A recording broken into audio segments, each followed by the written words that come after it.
അപ്പോൾ നമ്മൾ ഇന്ന് ഇമോജി ഈറ്റിംഗ് ചലഞ്ചാണ് ചെയ്യുന്നത്. നമ്മൾ ആമിനെ കണ്ടാട്ടോ ചെയ്യുന്നേ.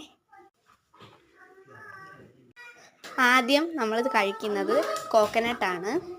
അപ്പോൾ ആമി ഇതാ കോക്കനട്ട് കഴിക്കുകയാണ്.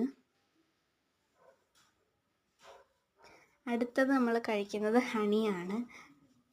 അത് കഴിഞ്ഞ് നമ്മൾ കഴിക്കുന്നത് സാൾട്ടാണ് കേട്ടോ. ആമി അതാണ് അത്യാവശ്യം നന്നായിട്ട് കഴിച്ചത്.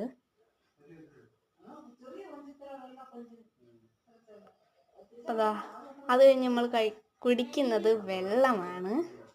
അപ്പോൾ ഇത് ആദ്യമായിട്ടാണ് ചാനൽ കാണുന്നവരെ സബ്സ്ക്രൈബ് ചെയ്യാൻ മറക്കല്ലേ. അപ്പം നമ്മളിതാ അടുത്തതായി വെള്ളം എടുത്തു, വെള്ളം കുടിച്ചു. അടുത്തതായി നമ്മൾ എടുത്തിരിക്കുന്നത് ബുൾസൈയാണ്. ആമി ബുൾസൈയിൽ എന്തൊക്കെയോ കാണിക്കുന്നുണ്ട്. ആമി കഴിക്കുന്നുണ്ട്. ആദ്യം ഇങ്ങനെ കടിച്ചെടുക്കാനൊക്കെ നോക്കി, പിന്നെ ഇതാ എടുത്തിട്ടുണ്ട്. ആമി അത് കഴിച്ചു.